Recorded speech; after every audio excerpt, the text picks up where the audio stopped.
እንኳን ወደዚህ የጥልቅ ትንታኔ ቆይታችን በደህና መጣችሁ። አዎ፣ ሁላችሁንም ሰላም ብለናል።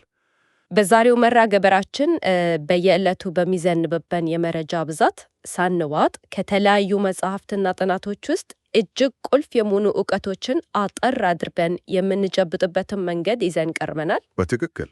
ዛሬ የምንዳስሰው ርዕስ በተለይ ለወንጌላውያን ክርስቲያኖች የቅንጦት ሳይሆን የህልውና ያህል መሰረታዊ የሆነ ጥያቄ ነው። ልክ ነሽ። ጥያቄውም ማለቴ ክርስትና እውነት መሆኑን በእርግጠኝነት እንዴት እናውቃለን የሚል ነው። እጅግ በጣም ወሳኝ ጥያቄ ነው። የዛሬው ውይይታችን መነሻ የዊሊያም ሌን ክሬግ ሪዘነብል ፌት ከተሰኘው መጽሐፍ ከገጽ 37 እስከ 44 ያለውን ክፍል ነው።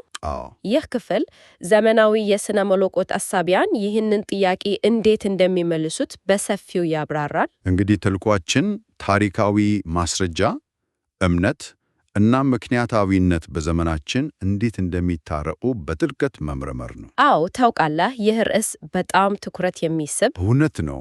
ምንኖረው እኮ የእያንዳንዱ ነገር በማስረጃ በሳይንስ እና በምክንያታዊነት በሚመዘንበት ዘመን ውስጥ ነው። በትክክል። ታዲያ በዚህ ሁሉ መሃል እምነት ቦታው የት ነው? ያ ነው እንግዲህ ትልቁ ጥያቄ። እምነትን በሳይንሳዊ ማስረጃ መደገፍ አለብን ወይንስ እምነት ከማስረጃ ነፃ መሆን አለበት? ይሄ የዘመናት ሞገት ነው። አዎ፣ መጽሐፉን ሳነብ አንድ ግራ ያጋባኝ ነገር ነበር። አመለካከቶች ተብሎ የቀረቡ አሉ። በተለይ የካርል ባርት እና የሩዶልፍ ቡልትማን ሐሳቦች። እሱ ጋ ነው ትልቁ ፍልሚያ ያለው። ማለቴ እኔ እንደጠበቅኩት አዎ እምነት በማስረጃ መደገፍ አለበት የሚል አቋም አልነበራቸውም። ፈጽሞ አልነበራቸውም። እንዲያውም በተቃራኒው እምነት እና ታሪካዊ ማስረጃ ፈጽሞ ሊገናኙ አይችሉም፣ መገናኘትም የለባቸውም ነው የሚሉት። ልክ ነሽ። ይህን ጉዳይ እስኪ ትንሽ እናብራራው። የካርል ባርት መከራከሪያ ምንድን ነው? አእምሮ የተሰጠን እንድንጠቀምበት አይደለም እንዴ? ምን መሰለሽ፣ የካርል ባርትን አቋም ለመረዳት ለእሱ የእግዚአብሔር ጸጋ ማለት ምን ማለት እንደሆነ ማየት አለብን። እሺ፣ ባርት የሰው ልጅ እግዚአብሔርን ማወቅ የሚችለው ሙሉ በሙሉ 100% በእግዚአብሔር ጸጋና መገለጥ ላይ ብቻ ተመሰርቶ ነው ብሎ አጥብቆ ያምናል። ማለቴ የሰው ጥረት ቦታ የለውም? አዎ፣ የለውም። የእግዚአብሔር ቃል ወደ ሰው ሲመታ የሰው ልጅ ሊሰጥ የሚችለው ብቸኛ ትክክለኛ ምላሽ ምንድን ነው? ምናልባት ማመን፣ መታዘዝ ብቻ ነው። መታዘዝ ማለትም ዝም ብሎ መቀበል። በትክክል። ባርት እንደሚለው የሰውን ልጅ አእምሮ ተጠቅመን የእግዚአብሔርን ቃል ለመተንተን ወይም ለመመዘን ከሞከርን ያ ትልቅ ስህተት ነው ያለን ነው። አዎ፣ እስኪ ታሪካዊ ማስረጃ ላምጣና ላረጋግጠው ብለን ከሞከርን ስህተት ነው። ለምን? ምክንያቱም እምነት በማስረጃ ላይ ከተመሰረተ መዳን በእግዚአብሔር ጸጋ መሆኑ ቀርቶ የሰው ሥራ ወይም በሰው ጥረት የተገኘው ውጤት ይሆናል ብሎ ስለሚያስብ ነው። ቆይ፣ ይህ እኮ ትንሽ ከበድ ይላል። እንዴት? አንድ ሰው መኪና ሲገዛ ሞተሩን ይፈተሻል። ዶክተር ጋር ሲሄድ የዶክተሩን የትምህርት ማስረጃ ያጣራል። ልክ ነው። አብዛኛውን ጊዜ እንደዛ እናደርጋለን። ታዲያ ለምን የዘላለም ሕይወቱን በሚወስን ጉዳይ ላይ እግዚአብሔር የሰጠውን አእምሮ ተጠቅሞ ይሄ ነገር እውነት ነው ወይ ብሎ መጠየቅ እንደ ኩራት ይቆጠራል? ለባርት እግዚአብሔር ከመኪና ወይም ከዶክተር ጋር የሚነጻጸር አይደለም። እግዚአብሔር ራሱን ሲገልጽ ራሱ እውነት በመሆኑ ሌላ ውጫዊ አረጋጋጭ አይፈልግም ብሎ ነው የሚያስበው። ግልጽ ነው። ግን የባርት ሐሳብ ብቻ አይደለም እዚህ ላይ ያለው አይደል? አዎ፣ የሩዶልፍ ቡልትማን አቋም ደግሞ ከዚህም ይብሳል። እንዴት? ቡልትማን እምነት ሙሉ በሙሉ ከማስረጃ ነፃ በሆነ ባዶ ቦታ ውስጥ መቆም አለበት የሚል አቋም አለው። ከማስረጃ ነፃ የሆነ ባዶ ቦታ ስትል ምንም አይነት ታሪካዊ መደገፊያ የሌለው ማለት ነው? በትክክል። ለቡልትማን እምነት ማለት እርግጠኛ አለመሆንን እና ትልቅ ሪስክ ወይም አደጋን መውሰድን የሚጠይቅ የሕይወት ውሳኔ ነው። ማለቴ ማረጋገጫ ካገኘው እምነት አይሆንም። አዎ፣ እምነት በማስረጃ ከተረጋገጠ እኮ እምነት መሆኑ ይቀርና ዕውቀት ወይም ሳይንስ ይሆናል ብሎ ያስባል። ይሄ በጣም የተለየ እይታ ነው። ቡልትማን ምን ያህል ጽንፍ እንደሄደ የሚያሳይ አንድ አስገራሚ ምሳሌ በመጽሐፉ ላይ ተጠቅሷል። እስኪ ንገሪኝ፣ ምን ይላል? በቆሮንቶስ መልእክት ላይ ሐዋርያው ጳውሎስ የክርስቶስን ትንሣኤ ያዩ 500 ምስክሮችን የጠቀሰበት ክፍል አለ። አዎ፣ አውቀዋለሁ። ከእነርሱም የሚበዙቱ እስካሁን በሕይወት አሉ ያለ ጳውሎስ መከራከሪያ ያቀርባል። ልክ ነው። ቡልትማን ይህንን የመጽሐፍ ቅዱስ ክፍል ሲያነብ የጳውሎስ ማስረጃን ተጠቅሞ እምነትን ለማረጋገጥ ያደረገው ሙከራ ለእምነት ገዳይ ነው ብሎ ነው የሚቸቸው። ቆይ ምን ያልክ ነው? አዎ ሐዋርያውን ጳውሎስን ነው እየተቸ ያለው። ጳውሎስ ራሱ ምስክሮችን ጠርቶ ያቀርበው፣ ቡልትማን ደግሞ ጳውሎስ ያደረገው ለእምነት አደገኛ ነው ይላል። በትክክል። ይሄ እኮ ማስረጃ መኖሩ ለእምነት ጠቃሚ ሳይሆን ጠላት ነው እያለን ነው። አዎ ቡልትማን የሚያየው እንደሳ ነው። ግን ይሄ አካሄድ እኮ ክርስትናን ከተጨባጩ ዓለም ከታሪካዊ እውነታዎች ፈጽሞ ያርቀውም ወይ? ያርቀዋል። ማንም ሰው ተነስቶ የራሱን አዲስ እምነት ፈጥሮ ማስረጃ ጠይቁኝ ዝም ብላችሁ ምኑ ቢል በምን እንለየዋለን? ያነሳሽው ጥያቄ ልክ ዎልፍሃርት ፓነንበርግ የተባለው ሌላኛው የሥነ መለኮት ምሁር ያነሳው ትልቅ ተቃውሞ ነው። የፓነንበርግ አቋም የተለየ ነው? ፈጽሞ የተለየ ነው። የባርትና የቡልትማን አካሄድ ዘመናዊ ሳይንስና የታሪክ ምርምር በክርስትና ላይ እያመጣ ካለው ከባድ ጥያቄ ለመሸሽ የተደረገ የፍርሃት ሩጫ ነው ብሎ ፓነንበርግ አጥብቆ ይተቻቻል። ማለቴ ፓነንበርግ እነ ባርትን ከጦር ሜዳ ሸሽቷቸዋል እያላቸው ነው? አዎ ልክ እንደዛ ነው። ቃላቶቹ ከባድ ናቸው። ፓነንበርግ ራዕይ እንደ ታሪክ በሚል መሪ ሐሳብ ነው የሚታወቀው። እሺ፣ እነ ባርትና ቡልትማን እምነትን ከሳይንስ ጥቃት ለመጠበቅ ሲሉ እምነትን ውጭ ካለው ተጨባጭ ዓለም አውጥተው በማንም ሊመርመር ወደማይችል የግላዊነት ምሽግ ውስጥ ወስደው ደብቆታል ይላል። የግላዊነት ምሽግ፣ ይሄ አገላለጽ በጣም ይገልጸዋል። በጣም ልክ ጦርነት ሲመጣ መዋጋት ሲያቅጠን መሬት ውስጥ ወደ ተቆፈረ እና ወደማይደረስበት ምሽግ ገብተን በራችንን እንደ መዝጋት ማለት ነው። አዎ አነሳሹ። እኔ በውስጤ አምናለሁ ማንም ሊፈትነኝ አይችልም ብሎ መደበቅ። በትክክል። ግን ፓነንበርግ መፍትሄው ምንድን ነው ይላል? በሩን ከፍተን እንጋፈት ነው የሚለው። በትክክል አግኝተሽዋል። የፓነንበርግ ዋና ጭብጥ የክርስትና እምነት እውነተኝነት በተጨባጭ ታሪክ ምርመራና በሳይንሳዊ ማረጋገጫዎች መፈተን አለበት የሚል ነው። ማለትም ከታሪክ አይለይም። ፈጽሞ። ክርስትና በደመና ላይ የተንጠለጠለ ተረት አይደለም። በታሪክ ውስጥ በተወሰነ ዘመንና ቦታ በተፈጸሙ እውነታዎች ላይ የተመሰረተ ነው። እውነት ነው። ስለዚህ ከታሪካዊ እውነታዎች የተፋታ እምነት ጭፍነት ወይም አጉል እምነት ነው ብሎ ይከራከራል። ጭፍነት? አዎ። ፓነንበርግ እንደሚለው ክርስትና እውነት ከሆነ ታሪካዊ ምርመራን መፍራት የለበትም። እሺ። እንዲያውም ክርስትናን የማስረዳት እና እውነትነቱን የማረጋገጥ ኃላፊነት ሙሉ በሙሉ የታሪክ ተመራማሪዎች ጫንቃ ላይ ነው መውደቅ ያለበት ይላል። እዚህ ጋር ግን እኔም አንድ ተቃውሞ አለኝ። እሺ፣ ምንድን ነው ተቃውሞሽ? እነ ባርት ማስረጃ እምነትን ይገድላል በማለት ወደ አንደኛው ጽንፍ ሄደው ነበር። ልክ ነው። ፓነንበርግ ደግሞ ያለ ታሪካዊ ምርምር እምነት ጭፍነት ነው ብሎ ወደ ሌላኛው ጽንፍ ሄደ። ሁለቱም ጽንፍ ናቸው። ግን አስበው እስኪ፣ ሁሉም ሰው እኮ የታሪክ ተመራማሪ አይደለም። ሁለት ነው። እኔ የዕለት ጉርሴን ለማግኘት የምሰራ ተራ ሰው ብሆን በግሪክና በዕብራይስጥ የተጻፉት ጥንታዊ ሰነዶችን የመመርመር አቅም ባይኖረኝ ክርስትና እውነት መሆኑን ማወቅ አልችልም ማለት ነው? በጣም ጥሩ ነጥብ ነው ያነሳሽው። እምነቴ በታሪክ ምሁራን ስምምነት ላይ ብቻ ነው ወይ የሚንጠለጠለው? ይሄ የፓነንበርግ አቋም ትልቁ ድክመት ነው። የታሪክ ምርምር እኮ በጣም ውስብስብ ነው። እና ደግሞ ይቀያየራል። በትክክል። አዳዲስ ግኝቶች በወጡ ቁጥር የታሪክ ምሁራን ሐሳባቸውን ሊቀይሩ ይችላሉ። ታዲያ የክርስቲያኖች እምነት ልክ እንደ አክሲዮን ገበያ ዛሬ አዲስ ጥናት ሲወጣ ከፍ የሚል ነገ ሌላ ጽሑፍ ሲወጣ ዝቅ የሚል ሊሆን ነው? ይሄ ነው እንግዲህ ትልቁ ችግር። እዚህ ጋ ነው መጽሐፉ ወደ ሦስተኛውና እጅግ አስገራሚ የሆነው አቅጣጫ የሚወስደን። አልቪን ፕላንቲንጋ ጋር ደረስን ማለት ነው። አዎ፣ የአልቪን ፕላንቲንጋ አብዮታዊ ሐሳብ የሚመጣው ልክ እዚህ ላይ ነው። ሪፎርምድ ኤፒስቴሞሎጂ የሚለው አዲሱ የፍልስፍና ዘርፍ እዚህ ጋር ነው የሚገባው።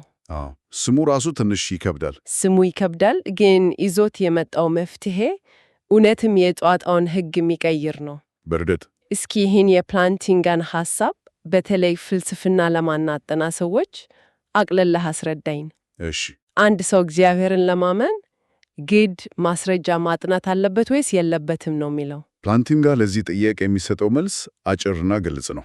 አያስፈልግም። አያስፈልግም። ይህንንም ለማስረዳት መሰረታዊ እምነት የሚባል ጽንሰ ሐሳብ ያስተዋውቃል። መሰረታዊ እምነት? ፕላንቲንጋ እንደሚለው የሰው ልጅ መሰረታዊ የሆኑ ማስረጃ የማይጠይቁ እምነቶች አሉት። ለምሳሌ እግዚአብሔር መኖሩን ማመን፣ ልክ በፊቴ ዛፍ አያለሁ ወይም ያለፈው ታሪኬ እውነት ነው ብሎ እንደማመን ያለምንም ተጨማሪ ውጫዊ ማስረጃ ትክክለኛ እና ምክንያታዊ ሊሆን ይችላል ይላል። ማለትም እጄን እሳት ሲለበልበለኝ ቆይ እስኪ የቆዳዬ ሕዋሳት እየተቃጠሉ መሆኑን በላብራቶሪ ሄጄ በማስረጃ ላረጋግጥ አይደለም። ፈጽሟትም ህመሙ ራሱ በቂ ማስረጃ ነው። እርግጠኛ ነኝ እያመመኝ ነው። ልክ እንደዛ ማለት ነው? በትክክል። በጣም ጥሩ ምሳሌ ነው።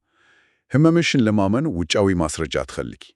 በእግዚአብሔር ማመንም አንጊዱ ነው። ግን ይሄ ዝም ብሎ በዘፈቀደ የሚመጣ ስሜት አይደለም ማለት? አይደለም። እዚህ ጋር ነው የጆን ካልቪን የመለኮታዊ ግንዛቤ የሚለው ጽንሰ ሐሳብ የሚነሳው። ሴንሰስ ዲቪኒታቲስ የሚባለው እሱ ነው። ፕላንቲንጋ ይህንን ሐሳብ አዳብሮታል። የሰው ልጅ በተፈጥሮ ልክ እንደ ራዳር እግዚአብሔርን የማወቅ ውስጣዊ አቅም በውስጡ ተተክሎበታል። ይሄ ራዳር እንዴት ነው የሚሰራው? ዝም ብሎ ሁልጊዜ ይጮሃል? በተገቢ ሁኔታ ውስጥ ሲሆን ነው ይህ ውስጣዊ ራዳር የሚቀሰቀሰው። ምን አይነት ሁኔታዎች? ለምሳሌ ማታ ወደ ሰማይ ተመልክተሽ በሚሊዮን የሚቆጠሩ ከዋክብትን ስታይ የሚሰማሽ ጥልቅ የሆነ ድንጋጤ፣ ያ ስሜት ልዩ ነው። ወይም ደግሞ ትልቅ ጥፋት አጥፍተሽ ማንም ሳያይሽ በውስጥሽ የሚሰማሽ የጥፋተኝነት ስሜት፣ እሺ። አሊያም በከፍተኛ አደጋ ውስጥ ስታልፊ በተፈጥሮሽ የምታሰሚው የድረሱልኝ ጩኸት። በእነዚህ ጊዜያት ሁሉ አንድ ፈጣሪ አለ፣ ለሱም ተጠያቂ ነኝ የሚለው ግንዛቤ በውስጥሽ ይነቃል። ግን እኮ ሁሉም ሰው ይህንን አይቀበልም። ልክ ነሽ። አንዳንዶች ከዋክብትን ሲያዩ ዝም ብሎ የጋዝ ክምሽት ነው የሚሉት። ራዳሩ ከተበላሸስ? ያን ነው ዋናው ነጥብ። በኃጢአት መውደቅ ምክንያት ይህ የሰው ልጅ አእምሮአዊ እና ስሜታዊ አቅም፣ ይህ ራዳር ተጎድቷል፣ ተዛብቷል። ስለዚህ አይሰራም። ለዚህ ነው ሁሉም ሰው በተፈጥሮ እግዚአብሔርን የማያውቀው። ታዲያ ይህን የተበላሸ ራዳር ማን ይጠግነዋል? እዚህ ላይ ነው በፕላንቲንጋ ሞገድ ውስጥ የመንፈስ ቅዱስ ሚና ጎልቶ የሚወጣው። መንፈስ ቅዱስ? መንፈስ ቅዱስ ይህንን ብልሽት በመጠገን የሰው አእምሮ የወንጌልን እውነታዎች እንዲረዳ ያደርጋል። እሺ። በዚህም ምክንያት አማኞች መጽሐፍ ቅዱስን ሲያነቡ ወይም ወንጌልን ሲሰሙ እውነታው በልባቸው ውስጥ ራሱን የሚያረጋግጥ ይሆናል። ራሱን የሚያረጋግጥ የሚለው ቃል በጣም ጠቃሚ ነው። የፕላንቲንጋ ቁልፍ ሐሳብ ነው። ማለቴ ሌላው ውጫዊ ምስክር ወይም የታሪክ ምሁር ማህተም አይፈልግም ማለት ነው? ፈጽሞ አይፈልግም። ፕላንቲንጋ ይህን ሐሳብ ይበልጥ ግልጽ ለማድረግ የተጠቀመበት አንድ ድንቅ ምሳሌ በመጽሐፍ ውስጥ አለ። የትኛውን ምሳሌ ነው ብትይው? አፍራሽ ሐሳቦች የተባሉት ውጫዊ ማስረጃዎችና ትችቶች እምነትን ሊፈትኑ ቢችሉም ውስጣዊው የመንፈስ ቅዱስ ምስክርነት ግን እንዴት እንደሚያሸንፍ የሚያሳይ የንጹሕ ሰው ምሳሌ። እሱ በጣም ግሩም ምሳሌ ነው። እስኪ እሱንስ እንዴት ነው የምንረዳው? ይሄ ምሳሌ የፕላንቲንጋን ሐሳብ ወደ ምድር የሚያወርድልን ነው። አንድ ንጹሕ ሰው አስቢ። እሺ። ይህ ሰው ወንጀል አልሰራም። ነገር ግን በሆነ አጋጣሚ ሁሉም ውጫዊ ማስረጃዎች እሱ ወንጀሉን እንደሰራ አድርገው በሐሰት ይመሰክሩበታል። ከባድ ነው። የዓይን ምስክሮች አሉ። የካሜራ ቅጂዎች ተስተካክለው ቀርቧል። የጣት አሻራው ሳይቀር በስፍራው ተገኝቷል። ሁሉም ነገር እሱን ነው የሚያሳየው። ዓለም ሁሉ ዳኛው ጭምር እሱ ጥፋተኛ ነው ብሎ ያምናል። አስበው እስኪ። በስራ ቦታዬ ምንም ስህተት እንዳልሰራው በውስጤ 100% እርግጠኛ ሆኜ ሳለ የስርዓት መዛግብቱ፣ አብሮኝ የሚሰሩት ሰዎች፣ ሁሉም ነገር ጣቱን ወደ እኔ ቢቀስር አስጨናቂ ነው። እኔ ግን በዚያ ሰዓት ቢሮ ውስጥ እንዳልነበር አውቃለሁ። ይሄ እኮ በጣም ከባድ ፈተና ነው። በትክክል። ታዲያ ይሄ ንጹሕ ሰው ያ ሁሉ ማስረጃ ስለቀረበበት ብቻ ማስረጃዎቹ ጠንካራ ስለሆኑ ወንጀሉን ሰርቸዋሉ ማለት ነው ብሎ እውነታውን ይቀበላል? አይቀበልም በጭራሽ። ለምን? ምክንያቱም ንጹሕ መሆኑን በውስጡ በእርግጠኝነት ያውቀዋል። ልክ ነሽ። ያ በውስጡ ያለው እውነት ከውጭ ከቀረቡት ማስረጃዎች ሁሉ የሚበልጥ የጠራ እውቀት አለው። እውነት ነው። የቱንም ያህል ውጫዊ ማስረጃ ቢከመርበት ያንን ውስጣዊ እውነታ ሊቀይሩ አይችልም። ዋው!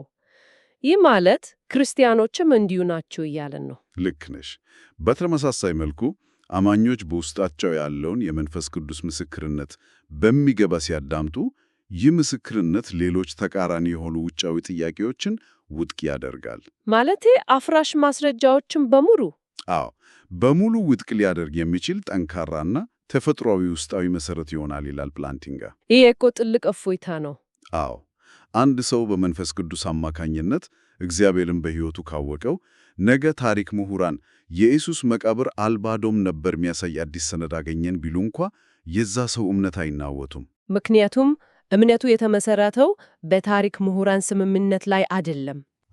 በሕያው የመንፈስ ቅዱስ ምስክርነት ላይ ነውና። ነገሩ ወዲህ ነው። ይሄ በጣም የሚያረጋጋ ሐሳብ ነው። በእርግጥ ግን ደግሞ እዚህ ጋር አንድ ጥያቄ ይፈጠራል። እሺ፣ ጠይቂ። ታዲያ የታሪክ የሳይንስ ወይም የፍልስፍና ማስረጃዎች ምንም ፋይዳ የላቸውም ማለት ነው? አሃ፣ ጥሩ ጥያቄ ነው። ዝም ብለን መጽሐፋችንን ዘግተን በውስጣዊ ስሜታችን ብቻ እንመራ ማለት ነው? እንደዛ አይደለም። ይህንን ጥልቅ የፍልስፍና ውይይት ወደ ዕለታዊ ሕይወታችን ስናመጣው የዚህ መጽሐፍ ጸሐፊ ዊሊያም ሌን ክሬግ በእነዚህ ሁሉ ሞገሶች መካከል ያለውን ክፍተት እንዴት ያጠብቧል? ማጠቃለያዊውስ ምንድን ነው? ክሬግ እዚህ ጋር እጅግ ብልህና ሚዛናዊ የሆነ ማጠቃለያ ነው የሚሰጠን። በሁለት ቃላት ይከፍለዋል። የትኞቹ ቃላት? ማወቅና ማሳየት። ማወቅና ማሳየት። አዎ፣ የክርስትናን እውነትነት የምናውቀው በመንፈስ ቅዱስ ራሱን አረጋጋች ውስጣዊ ምስክርነት መሆኑን ሙሉ በሙሉ ይቀበላል። እዚህ ላይ ከፕላንቲንጋ ጋር ይስማማል ማለት ነው? አዎ፣ ሙሉ በሙሉ ይስማማ። የክርስቲያን እምነት መሠረት መንፈስ ቅዱስ ነው። ሆኖም ግን ክርስትና እውነት መሆኑን ለሌሎች የምናሳየው በማስረጃ እና በምክንያታዊነት መሆኑን አበክሮ ይገልጻል። ማለትም እኔ ክርስቲያን የሆንኩት ታሪክ አጥንቼ ላይሆን ይችላል። ልክ ነው።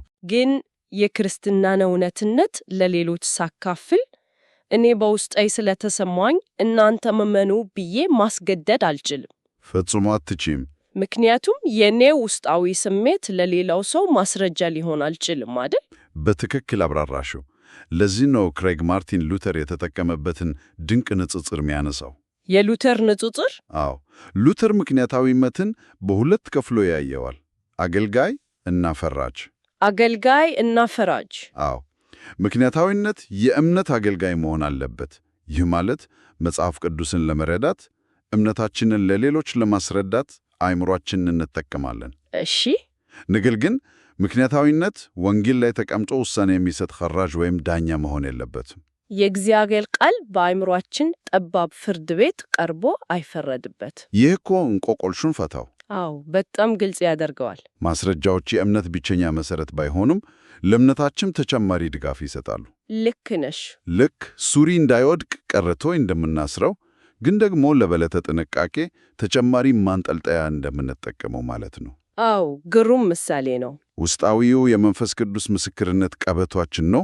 ታሪካዊ ማስረጃዎቹ ደግሞ ማንጠልጠያዎች ናቸው። ይህ ባለ ድርብ ማረጋገጫ ይባላል አይደል? አዎ፣ ልክ ነሽ። በሕይወታችን የጥርጣሬ ጊዜ ሲመታ፣ ስሜታችን ሲለዋወጥ ወይም መከራ ሲበዛብን ውስጣዊው ድምፅ ሊደበዝብን ይችላል። እውነት ነው፣ ሰው ነንና። በዚያ ሰዓት እነዚህ ታሪካዊና ፍልስፍናዊ ማስረጃዎች አእምሯችንን ያረጋጋሉ። እምነትሽ እውር አይደለም፣ በታሪክ ላይ የተመሠረተ እውነታ ነው ብሎ ይደግፉናል። ትልቅ ድጋፍ ነው። እንዲሁም ክርስትናን ለማያምኑ ሰዎች ለማካፈል ትልቅ ድፍረት ይሰጡናል። የባርት ማስረጃ ሙሉ በሙሉ የመካድ አካሄድ ወንጌልን ለሌሎች በምክንያታዊነት እንድናሰረዳ በር ይዘጋል። የፓነምበርግ ማስረጃን ብቻ የሙጥኝ የመማለት አካሄድ ደግሞ እምነትን የታሪክ ምሁራን ብቻ የቅንጦት ጨዋታ ያደርገዋል። የፕላንቲንጋና የክሬግ ውህደት ግን የተሟላ ነው ማለት ነው። በትክክል መንፈስ ቅዱስን እንደ ዋና መሠረት አድርጎ አእምሮን ደግሞ እንደ ጥሩ አገልጋይ በመጠቀም የተሟላ ክርስቲያናዊ እይታን ይሰጠናል። የዛሬው የጥልቅ ትንታኔ ጉዟችን በእውነቱም ዓይን የሚከፍት ነበር። በጣም ደስ የሚል ቆይታ ነበር። እስኪ አንድ ወደ ኋላ እንመለስና የተጓዝንበትን መንገድ እናጠቃል። እሺ። ከተነሳንበት የባርት ማስረጃን ካልመቀበል አቋም ጀምረን እስከ ፓነምበርግ የታሪካዊ ማስረጃ ጥብቅ ፍላጎት፣ ከዚያም የፕላንቲንጋ የመንፈስ ቅዱስ ውስጣዊና መሰረታዊ ምስክርነት ድረስ ያሉትን የተለያዩ አመለካከቶች ዳሰስናል አይደል? አዎ፣ ሰፊ ጉዞ ነበር። በመጨረሻም ይህን ሁሉ ሚዛናዊ በሆነ መንገድ የሚያስታርቀውን የክሬግን አቋም ተመልክተናል። ልክ ነሽ። ይህ ዕውቀት ለወንጌላውያን አማኞች ትልቅ መሳሪያ ነው። እጅግ በጣም ጠቃሚ ነው።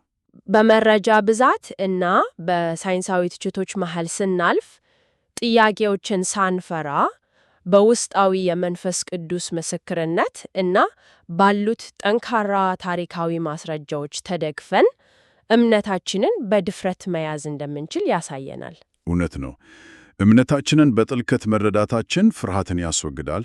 በምትኩ ደግሞ ከሌሎች ጋር በምክንያታዊነት በፍቅርና በልበ ሙሉነት እንድንወያይ በር ይከፍታል።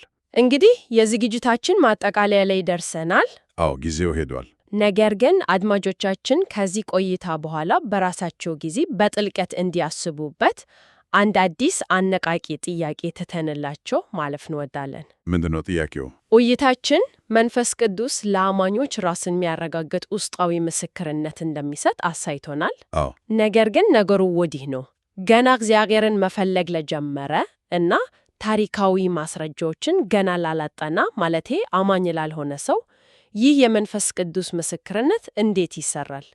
በጣም ጥልቅ ጥያቄ ነው። እምነትን ሙሉ በሙሉ ከመቀበሩ በፊት የእውነትን ብርሃን ሊያሳይ የሚችል ውስጣዊ ስበት ወይም ጥሪ በሚያምኑ ሰዎች ልብ ውስጥ ሊኖር ይችላልን? ይህ እንግዲህ አእምሯቸው ማስረጃ ከመጠየቁ በፊት ልባቸው በመንፈስ ቅዱስ ይነካ ይሆን? አዎ፣ ይህ ጥያቄ ሁላችንም የእግዚአብሔርን አሰራር ይበልጥ እንድንመረምር ሰፊ መንገድ የሚከፍት ነው። በእርግጥ ለዛሬው የነበረን ጥልቅ ትንታኔ ይህን ይመስል ነበረ። በሌላ አጓጊ ርዕስ እስከምንገናኝ ድረስ ሰላም ሰላም ሁኑ።